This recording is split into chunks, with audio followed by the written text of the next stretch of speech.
different areas, but I don't see it. What I think is among the first of its kind investment conferences in Nakuru, which is bringing together investors and companies and opportunities that exist here. And there are very real opportunities and real companies that are looking for investment and looking for ways to grow their business here.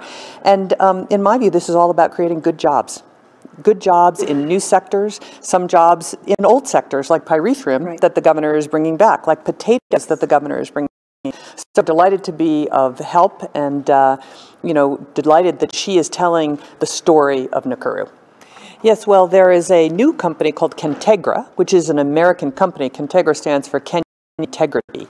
And they have just announced and have broken ground on a pyrethrum manufacturing facility here. I think they've recruited about 8,000 or 9,000 farmers. Absolutely. And each of those farmers employs about 9 people to pick pyrethrum, mostly women, and they buy directly from the farmers every 2 weeks. They weigh the flowers, they pay them right there in cash, and those goes to support school fees and feed families. And I think it's been a big success. I'll let you comment, but they're trying to recruit 90,000 farmers across Kenya, and I know you want a big share of that. Right. Actually, it's what back in the 80s, most of the families really, especially in this county, educated or put their kids through school using pyrethrum, right?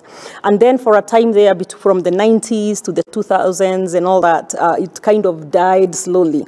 But working very closely with Kentegra, they've done a wonderful job in the county. They've contracted a lot of farmers, almost 9,000 now. And we want to make sure Nakuru gets a big share, because if you recall, most of the pyrethrum Kenya was the leading exporter of pyrethrum in the world.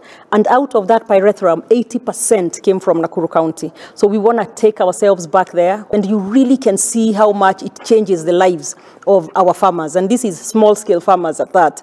So we did come out here with the ambassador about 6 months ago, maybe. And so all those